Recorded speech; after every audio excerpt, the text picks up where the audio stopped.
আমি সুর পালকি চড়েই যাব শ্বশুরবাড়িতে, নইলে বিয়েই করব না।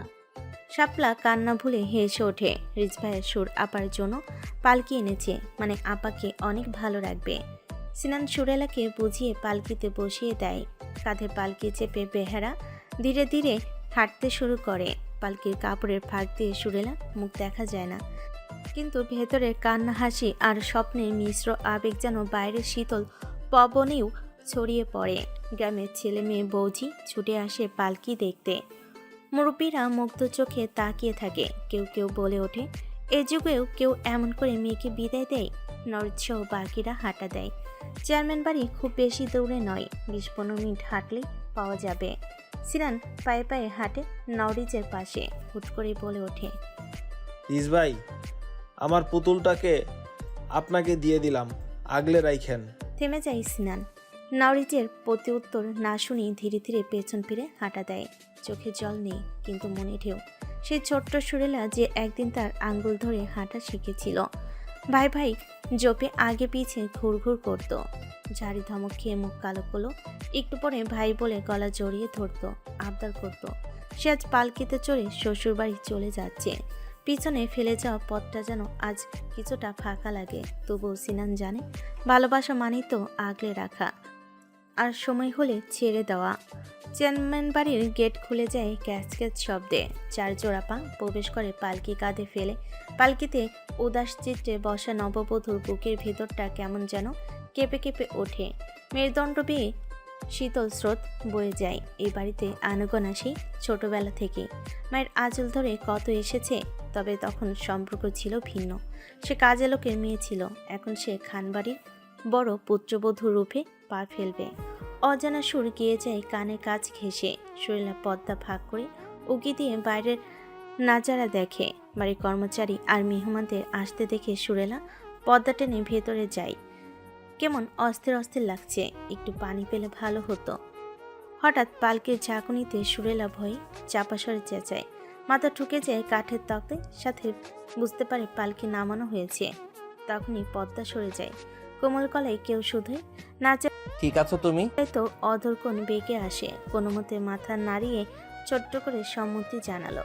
নরিজ বেহরাকে ধমকাই, নামানোর আগে সতর্ক করা উচিত ছিল। সে ঝুঁকে হাত বাড়িয়ে সুরেলার উদ্দেশ্যে বলে, বেরিয়ে এসো সুরেলা। ভদ্রলোকের শান্ত কোমল সুর সুরেলার বুকে লাগে। সাথে তুমি সম্বোধনে পুরেই রসে ডোবা রসগোল্লা। সে লাজে হাঁসফাঁস করে বাড়িয়ে রাখা হাতে নিজেকে সঁপে দেয়। নিমিষেই রুক্ষ খসখসে শক্ত হাতের মুঠোয় বন্দিনী হয় সে। আস্তে ধীরে পালকি থেকে নামে। নরিজ খেয়াল করে আলতারাঙ্গা পাজোড়া খালি, জুতো নেই।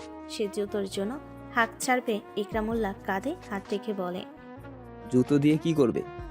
বাড়ির বড় বউকে হেঁটে নিয়ে যাবে রেস? নরিন এগিয়ে এসে চোখ রাঙ্গায়। ইকরামুল্লাহর উদ্দেশ্যে বলে, মাথা খারাপ আপনার? রিজের অসুস্থ শরীর, মুখ চোখ দেখুন। রিজ একদম উল্টাপাল্টা কিছু করবি না। রাতে স্ট্রেস করা হয়েছে, কাঁচা ঘা, ব্লিডিং হবে। কে শোনে কার কথা? সুরেল পিঠে হাত গজিয়ে পাজা কোলে তুলে নেয়। পেশিতে টান লাগাই জখমিত স্থান টান টান করে ওঠে। দাঁতে দাঁত চেপে পা বাড়ায়। নরিন ধমকায়, নামাতে বলল নামাই না নরিজ। শক্ত চোয়ালে এগিয়ে যায় সুরেলা। শুকনো ঢোক গিলে কতগুলো যেন গলায় আটকে রয়েছে। তবু মিনমিনে গলায় বলে, রিজ ভাই, আল্লাহর দোহাই লাগে, নামাই দেন, আপনার শরীর ঠিক নেই। ডার্লিং, আমি ঠিক আছি কি না পরে বুঝিয়ে দিব। পরিশ্রমের পর পারিশ্রমিক চাই চাই। সুরেলা বোকা বোকা চোখে যায়।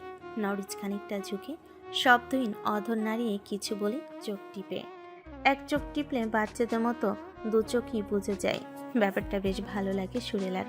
তবে শব্দহীন অধর নাড়িয়ে বলা বাক্যগুলো লাজে মুখ লুকিয়ে নরিজ মাহমুদের দরজার সম্মুখে দাঁড়িয়ে যায়। সম্মুখে দণ্ডায়মান মানবীকে দেখে বলে, খানবাড়ির বড় বউ সসম্মানে তার গৃহে প্রবেশ করবে, তাকে পায়ে হেঁটে যেতে দেই কিভাবে? খালাম্মা, আম্মার অনুপস্থিতিতে আপনি বরণ করুন আপনাদের বৌমাকে। রাহেলা বানু মুচকি হাসলো। রিচ ছেলেটা সব দিক দিয়ে ভার বুদ্ধি সম্পূর্ণ, বড়দের সম্মান করতে জানে খুব। সে বরণ করে নেয় নববধূকে, মিষ্টি মুখ করে, চামচে পায়েস ভরে নরিজের মুখে সম্মুখে ধরে। নরিচ বাটির দিকে তাকায় তো খালার দিকে তার কুতকুতে স্বভাব বেরিয়ে আসে।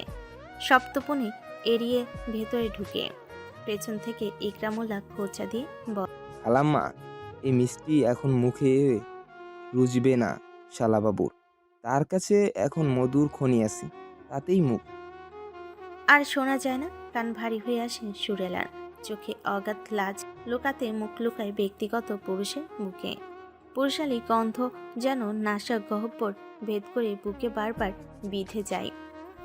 কপাল জোড়া গরম হয়ে আসে অশালীন চিন্তা ভাবনায়। সব দোষ এই বুড়িটার। নাউরি সিঁড়ির পথ ধরে হাঁটতে হাঁটতে বলে, I love you too, take a bite of a red apple. বোধগম্য হয় না ইংরেজি ভাষার মানে।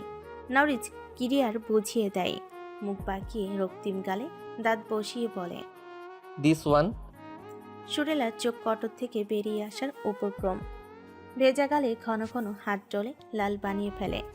নরিচ মাহবুব ভাবলেশীন ভঙ্গিতে গম্ভীর মুখে হাঁটছে। দৃষ্টির সম্মুখে রাস্তায় নিবদ্ধ। সুরেলা চোখ খিচে বিড়বিড় করে, লুচ্চা লোক। তোমার ঘরের লোক সুরেলা। লুচ্চামি করার সনদ পেয়েছি, তাও 2 বার। তাই কোনো বাহানা চলবে না। নিরেট রাশভারী স্বরে সুরেলার ভেতরের সত্তা কেঁপে কেঁপে উঠল। দাদির সব কথা মস্তিষ্ক জুড়ে ঘুরপাক খায়। বাসরাতে বিড়াল মারার পরিকল্পনা জগা খিচুড়ি পাকায় মন মস্তিষ্কে।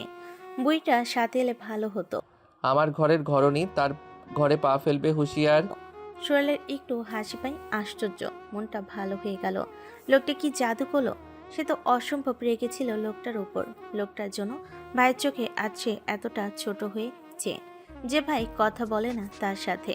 লোকটার মোহমায়ায় আটকে সে তার ভাইয়ের ভালোবাসাকে ছোট করেছে। ভাবতে মনটা আবারও ভিসিয়ে ওঠে।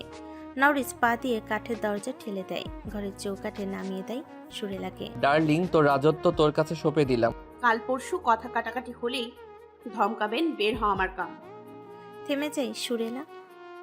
সাদা ধবধবে শার্টের হাতার রক্তে রক্তিম, আঙ্গুল গড়িয়ে রক্ত ছবা।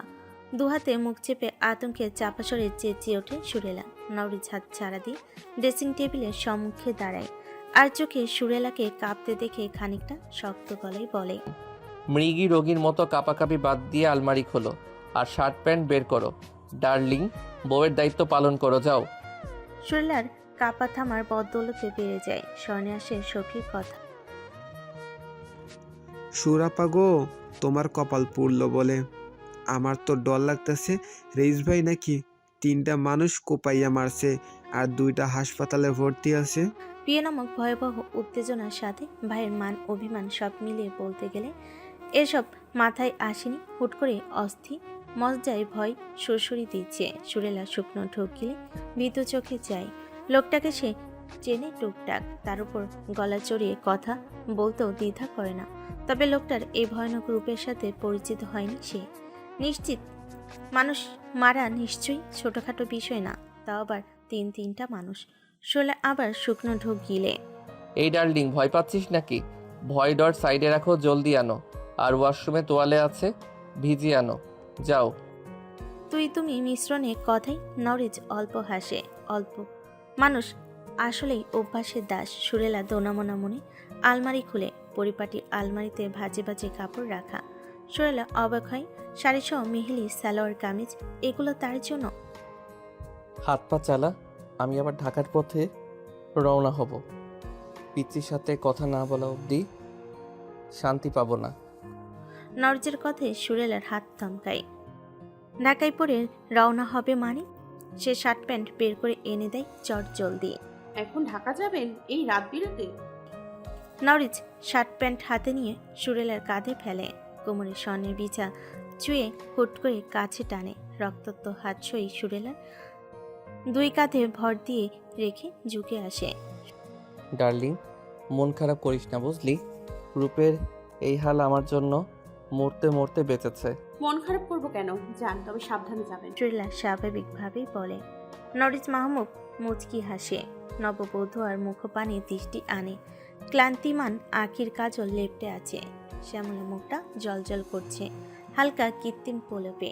কুমকুমগুলো চিকচিক করছে। লাল টকটকে অদ থেকে ভুর কুচকে যায়। লিপস্টিকটা পছন্দ হয় না। নাকে নথটা খুলে দেয় নরিচ, সাথে টিকলি সরিয়ে চুম্বন এঁকে বলে, তোমার সিথির টুকরোতেই আমার পৃথিবী শুরু হোক আর এখানেই শেষ হোক। সুরেলা সালে। সৌভাগ্যবতী হও, স্বামী সোহাগী হও। সুরেলা মাথা নত করে। শুকনো মুখটা দেখে নওরিজ হাসে। কাঁধ থেকে হাত সরিয়ে কোমল পেশব দুই হাতখানা ধরে শার্টের বোতামে রাখে। দায়িত্ব পালন করো সুরেলা সালে। তোমার রোজকার দায়িত্বের মাঝে এটিও একটি। ভট গলায় বলে নওরিজ। শার্টের বোতামে থাকা সুরেলার হাত কাঁপে মৃদু মন্দ। ভয়ে অস্বস্তি লজ্জা যেন সব জাপটে ধরে। সময় নিয়ে কাঁপা কাঁপা হাতে একে একে শার্টের বোতাম খুলে সে।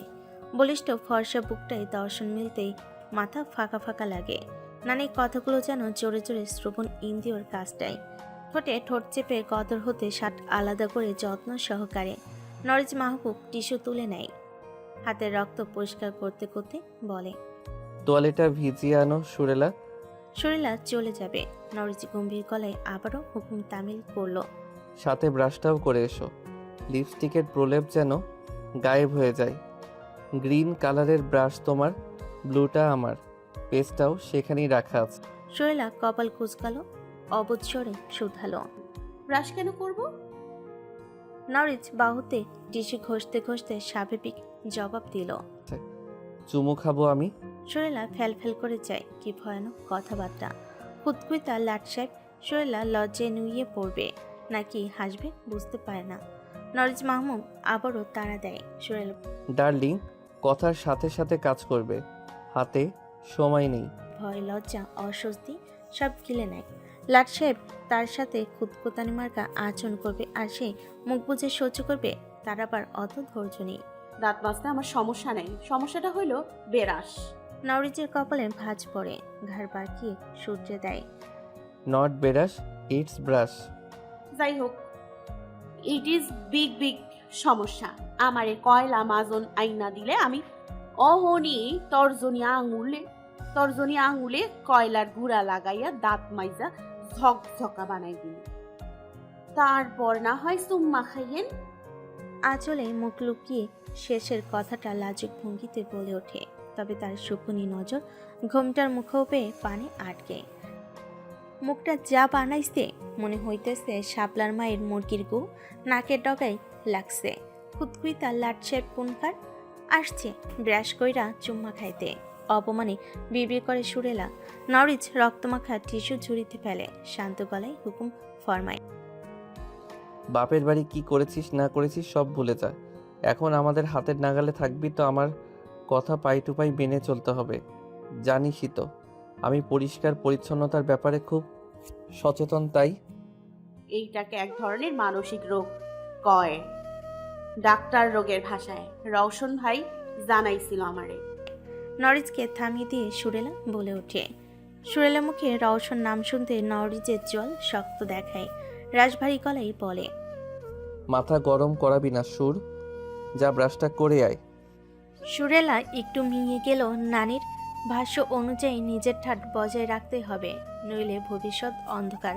সে মাথার ঘুমটা আরেকটু টেনে টুনে বলে, আমার শ্রদ্ধেয় মরহুম দাদাজান কইছেন ওই ব্যারাস দিয়া দাঁত ঘষলে দাঁতের ক্ষয়ক্ষতি হয়। তাই আমি ভাই আমরা ব্যাক করে কয়লা গুঁড়া কইরা বোতলে রাখছি। আর মাঝে মধ্যে নিম গাছের ছাল দিয়া মেসওয়াক করি। আমার 14 গোষ্ঠী জীবনে দাঁতে ব্যারাস লাগায় নাই। আমি লাগাইলে হ্যাগের মান সম্মানে টান পড়ব না। নরিন পা বড় বড় ফেলে এগিয়ে আসে। সুরেলার গাল জিভ ঠেকিয়ে দৌড় লাগায়। ডপ করে বেশি হয়ে গেল বুঝি। সে তড়িঘড়ি গোসলখানায় চলে যায়। ধারাম করে দরজা আটকে গলা চড়িয়ে বলে, আরে রিজ ভাই রাগেন কেন? আপনিও কয়লা ব্যবহার করবার পারেন। দাঁত এমন ঝকঝকা ফকফকা হইব, আয়নার মতো মুখ দেখা যাইব। দরজা খোল সুর, তোর মুখ আমি সেলাই করে দিব। নর্জের কথায় সুরেলা ঠোঁট টিপে হাসে। পুরো গোসলখানা চোখ বুলায়। ট্যাপ ছেড়ে বালতি পুরো করতে দেয়। তোয়ালে এনে ভিজিয়ে রাখে সেই বালতিতে। দরজা খটখটানো আওয়াজে উষ্ণ শ্বাস ফেলে নওরিজ। আলমারি থেকে একটা শাল গায়ে চাপিয়ে ভেতরে আসার অনুমতি দেয়। ইকরামুল্লাহ লাগেজ হাতে ভেতরে প্রবেশ করে। হেসে হেসে বলে, বউ পেয়ে সব ভুলে গেলে রিস। গাড়ি রেডি করুন দুলা ভাই, আমার আর 5 মিনিটের মতো লাগবে, শুধু চেঞ্জ করব। নওরিজ বলে ওঠে গমগমে সুরে। ইকরামুল্লাহ কিছু বলবে, নওরিন ভেতরে প্রবেশ করে বলে, আমার সাথে কথা হয়েছে, আমার পিচ্চির জ্ঞান ফিরেছে, এখন কথাও বলছে। ডাক্তার বলেছে আর চিন্তার কিছু নেই। রাতের বেলায় নতুন বউ ঘরে ফেলে যাওয়ার দরকার নেই রিচ। সকালে রওনা দিস, আমরা তখনই যাব। বাচ্চাদের নিয়ে রাত করে যাওয়া ঠিক হবে না। ঢাকার রাস্তায় ডাকাত ছিনতাইকারীদের অভাব নেই। তাছাড়াও ড্রাইভার কাক্কাও তো নেই। জামাল ড্রাইভ করবে, আর তোদের যেতে হবে না, আমি একাই যাচ্ছি। তুই শুধু আম্মা যেসব নিতে বলেছে প্যাক করে দে ঝটপট। রিজ, বড় ভাই আমি তোর, তাই জ্ঞান দিতে আসবি না। তোর জ্ঞান তোর কাছেই রাখ।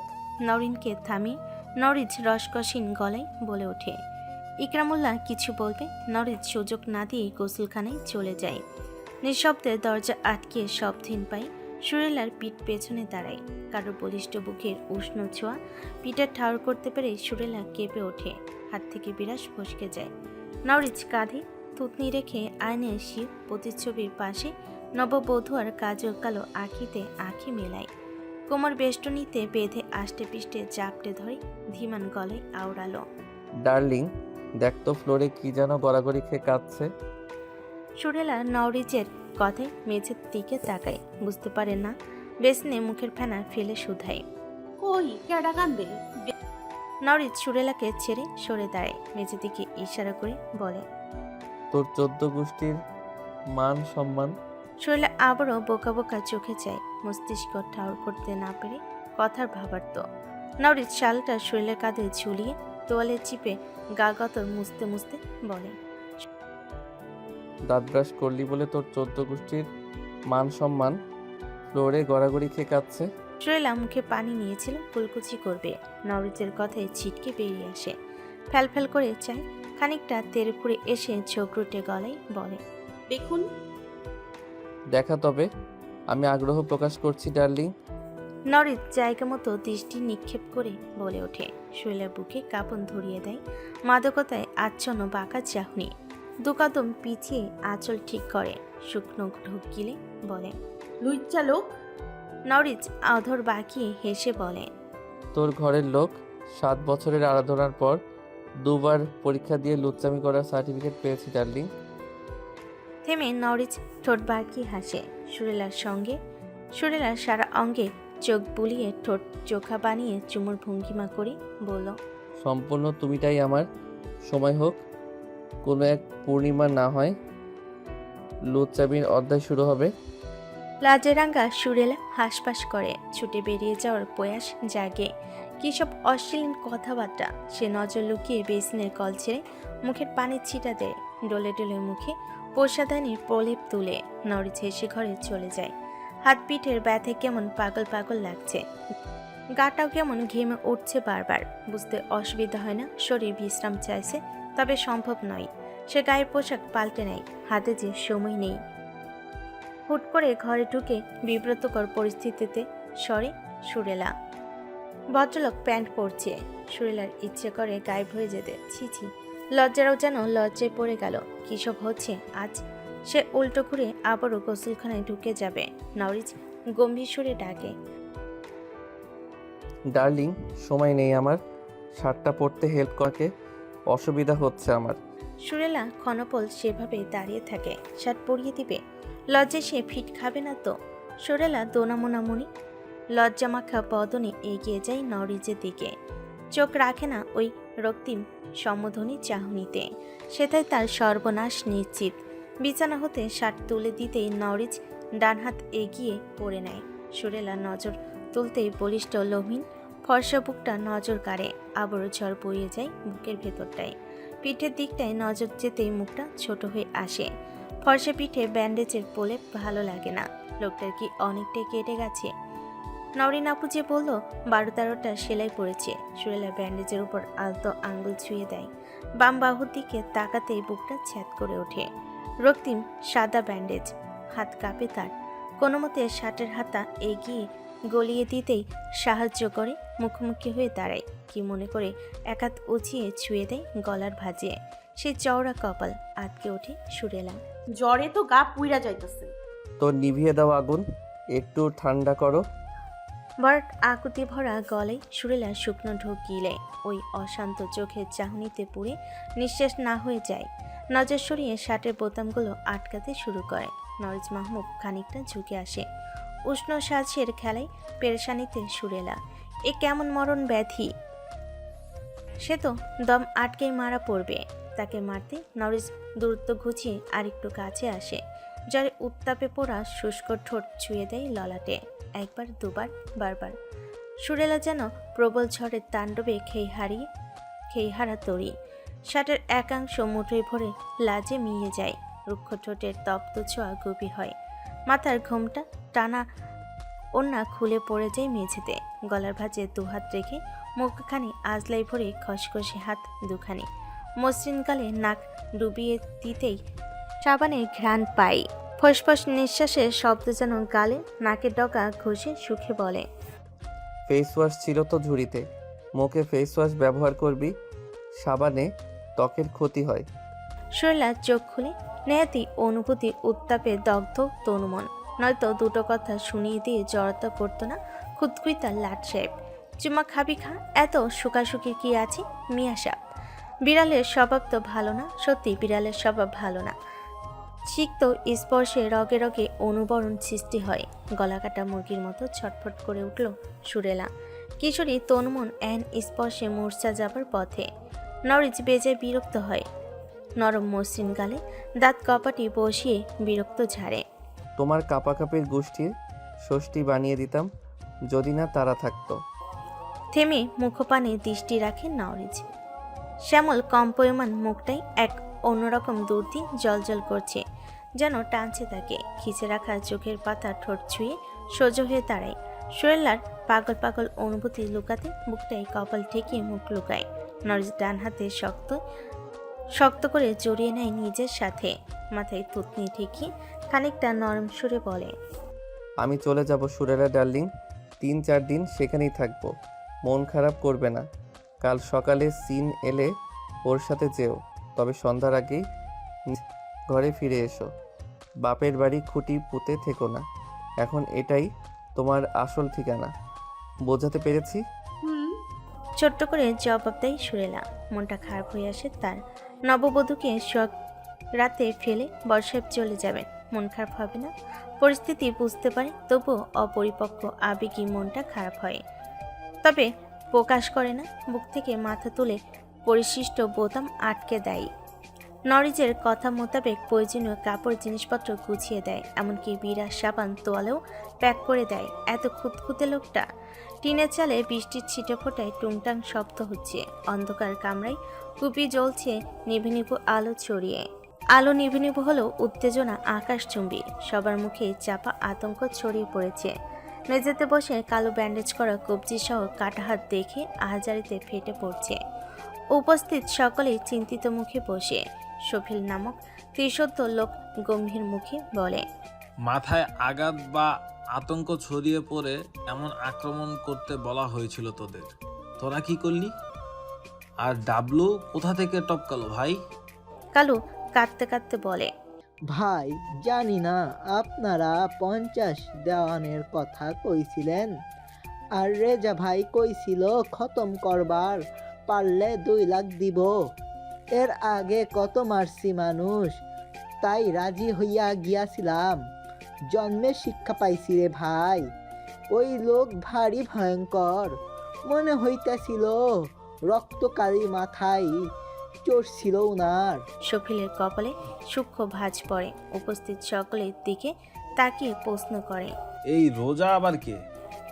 মেম্বার রুমাল ঘষে কপাল গড়িয়ে পড়া ঘাম মুছতে মুছতে বলে, আমার ছাওয়াল সেলিম রেজা। কাল মেলা রাত্রে হাঁপাইতে হাঁপাইতে আইছি, বমি টমি কইরা চোখ উল্টাইয়া গা ছাড়িয়া দিছিল। আমরা তো ভয়ে শেষ।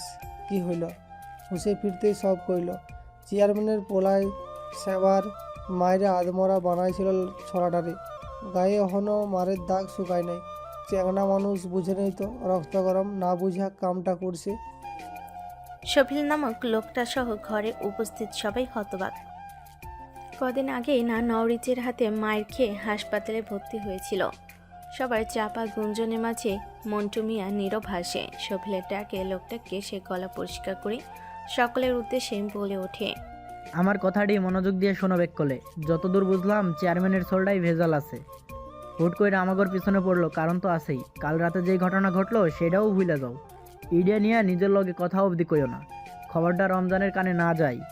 এর মায়েরও নাকি মরণ দশা। ডাবলুটা মরছে বইলা ওর হাউরি শেফালি বুক হ্যাপছে। উনি মনে হয় সাইরা দিবে রিজরে। মহিলার ক্ষমতা বহুদূর অবধি। এই দিক দিয়ে ভাবতে গেলে আমাগর সন্দেহ করা হইবে না। ডাবলুর উপরেই যাইব সব। সে যাই হোক, সাবধানে থাকতে হইব। মালামালগুলো লুকাই রাখো 10-15 দিন। অতি বিশ্বস্ত লোক ছাড়া কাউরেই খুচরা মাল দিও না। নতুনদের তো আরও না। তো এই স্কুলের পোলাবাইনের হাতে দিও অল্প করে। তাহলে তো মিয়া ভাই লস হয়ে পড়ব। 3 লাখ টাকা বেশি মাল বেচা কিনা হয়। ইনজেকশনের চাহিদা বাড়তেছে। এখন ডিল দিলে তো কিচ্ছু হয়তো না সফিল। এই উসিলায় দামটা বাড়াই দেবো নেই। যে পদ্মার মাঝিরা মাল দিতে গাইগুই করে, দাম বেশি দিয়ে আনতে হয়। লস আবার কি, সবের থাইকাও লাভ খুঁজা লইতে হয়। সবে তার কথাই সহমত পোষণ করে উপস্থিত জনরার একজন কালুকে দেখিয়ে বলে, এই বাইয়াঞ্চদের কি কর্ম মিয়া ভাই?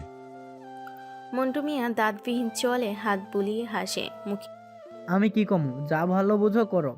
কিছু মিছু টাহা দিয়া দূরে পাঠাই দাও। এ কথা বলল ভদ্রলোকের চোখের ভাষা ভিন্ন। শফিল সহ অভিজ্ঞদের সেই ভাষার মানে বুঝতে অসুবিধা হয় না একানাও। কামরার সাদা দেওয়ালে দৃষ্টি স্থির, মুখে অক্সিজেন মাস্ক আর হাতে ক্যানুলা লাগানো। সাদা চাদরে আবৃত ছোটখাটো দেহখানি, মাথায় সাদা ব্যান্ডেজ কান অব্দি ঢেকে আছে। শুধু ছলো ছলো চোখ দুটো নড়ছে এদিকে ওদিকে। নার্স মেয়েটি মুখে মুচকি হাসি হেসে বলে, পিচ্চি, একা একা বিরক্ত হচ্ছ? কাউকে ডাকবো? তবে একজন অ্যালাউ করা হবে, তাও শুধু 10 মিনিটের জন্য। রূপসা ইশারায় না বোঝায় নার্স শেষে চলে যাবে। রূপসা ইশারায় থেমে যায়। মেয়েটা কিছু বলতে চাইছে, নার্স বুঝতে পেরে বলে, পিচ্চি, অক্সিজেন মাস্ক খোলা বারণ। তুমি যখন বলেছ জাস্ট 1 মিনিট, ওকে? রূপসা চোখ পিটপিট করে সম্মতি জানালো। মাস্ক খুলতেই যেন রূপসা স্বস্তি পায়। দুর্বল ভঙ্গুর সুরে বলে, আমার মাথা হালকা লেগেছে, ব্রেনটা আমার বেরিয়ে যায়নি তো। আমি তো বড় হয়ে ডাক্তার হব, ব্রেন না থাকলে তো ডাক্তার হতে পারবো না। সময় নিয়ে আস্তে ধীরে ভেঙে ভেঙে বলে রূপসা। তার বোকা বোকা কথাগুলো একসাথে জুড়ে কথার ভাবার্থ বুঝতে পেরে নার্স হেসে ফেলে। আরে বোকা, ব্রেন বেরিয়ে কোথায় যাবে? তোমার ব্রেন তোমার মাথাতেই আছে। ডাক্তারবাবু নিজের মাথা থেকে একটু ব্রেন কেটে তোমার মাথায় ঢুকিয়ে দিয়েছে। ধরে নাও তুমি নিজেই একজন ডক্টর। ডিগ্রি পেলে চিকিৎসা শুরু করবে, ঠিক আছে? হেসে বলে সুন্দর দেখতে নার্সটি। রূপসাও একটু হাসলো। নার্সটাকে তার পছন্দ হয়েছে, দেখতে সুন্দর আর কি মিষ্টি করে কথা বলে। একে রওশন ভাইয়ের বউ বানালে কেমন হবে? সে অনেক অনেক কথা বলবে ওনার সাথে। আমার একটা ভাই আছে, খুবই ভালো আর হ্যান্ডসাম। তুমি কি তার বউ হবে? রূপসার ভাঙ্গা ভাঙ্গা কথাই নার্সের চোখ ছানা বড়া। মৃদু কেশে গলা পরিষ্কার করে বলে, বলে কি পিচ্ছি মেয়ে, কাল আজরায়েলের হাতে পড়তে পড়তে বেঁচে গেল, এখন একটু হুঁশ ফিরতেই ঘটকালি শুরু করতে নেমেছে। তোমার কথাগুলো অনেক মিষ্টি, কিন্তু খিটখিটে লোক আছে জানো, তারা তো কথা বললে মনে হয় জীবনেও মিষ্টি খায়নি। রূপসার কথায় নার্স ছোট ছোট চোখে যায়। মাস্কটা পুনরায় মুখে দিয়ে বলল, হয়েছে আর না, অনেক গপ্পসপ্প হলো, রেস্ট নাও পিচ্ছি। তোমার বাড়ির কাউকে ডাকবো? রূপসা বিরক্ত বোধ করল, নিজের মাস্ক সরিয়ে বলে, না, সবাই শুধু কাঁদে। আমার সামনে কেউ কাঁদলে আমারও কান্না পায়। তুমি থাকো না। বলতে বলতে ভেজা চোখের কোনা বেয়ে নোনা জল পড়ে। নার্স রুমাল দিয়ে মুছে দেয়। মেয়েটা সত্যিই পিচ্চি, যেন আদুরে চলতে ফিরতে ইয়া বড় পুতুল। এই যে সিনেমার সুন্দরী নায়িকার ছোটবেলার চরিত্রে অভিনয় করা কোনো পিচ্চি নায়িকা। আর বোঝা যাচ্ছে মেয়েটা চঞ্চল হরিণী। আচ্ছা, আমিই থাকছি, তুমি মাস্ক লাগাও দেখি। না, এমনি থাকি না, মাথা না হালকা হালকা লাগছে। ডাক্তার ব্যান্ডেজ করেছে, তাহলে ভারী হবে না বলো? নার্স মলিন হাসি। শুনেছে মেয়েটা পরিবারের আহ্লাদি একজন। সত্যিটা জানলে কেমন প্রতিক্রিয়া দেখাবে তারই তো কেমন লাগছে। এত বড় ঘন চুলগুলো এখন অর্থহীন হয়ে পড়ে আছে কোনো এক কোণে। দরজা খটকানোর আওয়াজে নার্স রূপসার প্রশ্নবান থেকে ছুটকারা পায়, মাস্ক পরিয়ে দেয়, দরজা খুলে বের হয়ে যায়। ভেতরে প্রবেশ করে সামিনা বেগম। রূপসার শুকনো মুখটা দেখে হু হু করে কেঁদে ওঠে। সফেদ দেওয়াল ঘেঁষে সচ্ছল আয়নার এক অর্ধনগ্ন নববধূর প্রতিচ্ছবি ফুটে ওঠে। গাহদের শাড়ির অবশিষ্টাংশ খুলে সাদা বিছানায় রাখে। হাতের ভারী স্বর্ণের বালা, গলায় সীতাহার, কোমরে বিছা, ড্রেসিং টেবিলের উপর জলজল করছে। খোপার নেতিয়ে পড়া গোলাপ ফুল নাকি সুবাস টেনে নেয় অবহেলায়। নানি তো বিড়াল মারার অনেক কৌশল শিখিয়ে পড়িয়ে দিল, কিন্তু আফসোস সেগুলো কাজে লাগলো না। ফুলবিহীন বাসর ঘরে অবস্থান করছে সে। ও হ্যাঁ, জামাইবিহীন বটে। মলিন হেসে আয়নায় নিজেকে দেখে সুরেলা সালেহ। এই ঘরে এই আয়নাটা তার সবচেয়ে বেশি পছন্দের। এই আয়নায় সে নিজেকে অনেক দেখেছে। আয়নাটাই তাকে কালো বা কুৎসিত লাগে না, বেশ লাগে দেখতে। আগে রিজ ভাইয়ের ঘরে এলে সবার আগে সে আয়নায় নিজেকে দেখত। মাঝে মধ্যেই ভাবতো আয়নাটা সে চুরি করে খুলে নিয়ে যাবে, নয়তো রিজ ভাইয়ের কাছে চেয়ে নিবে। রিজ ভাই মানা করতো না, সে জানে। ভদ্রলোক একবার বিদেশি চকলেট খেতে দিয়েছিল তাকে। সে লুকিয়ে একটা সিন ভাইয়ের জন্য নিয়ে গিয়েছিল। সিন ভাই মিষ্টি চকলেট খায়নি, বরং তাকে গাছের সাথে বেঁধে রেখেছিল অনেক রাত অবধি। সে ভয়েই রিজ ভাইদের বাড়ি আসা বন্ধ হয় তার। আয়নাটাও চা হয়নি। ভাগ্যের নিদারুণ পরিহাস, আয়নাটার একাচ্ছত্র অধিপতি এখন তার। মাথার টিকলিটা খুলে সুরেলা হামি তোলে। হাম পাচ্ছে তার। রাতও নিশ্চয়ই অনেক হয়েছে। সুরেলা বিছানায় রাখা সালোয়ার কামিজ হাতে নিবে, ফিরে এসে আয়নায় আবার নিজেকে দেখে মুচকি হাসল। পরনে তার ফুল হাতার ব্লাউজ আর পেটিকোট শুধু। ব্লাউজটা বেশ বড়সড় বিধায় অস্বস্তি হচ্ছে। সুরেলা খোপাটা খুলে দিতেই শ্যাম্পু করা ঝলমলে কালো চুল কোমর ছেড়ে ছুড়ে প্রায় হাঁটু ছুঁই ছুঁই করে। মাথা চুলকে আয়নায় নিজের প্রতিচ্ছবি দেখে একটু রংঢং করে। মুখটা গভীর বানিয়ে আঙ্গুল তাক করে আয়নায় নিজেকে ছুঁয়ে বলে,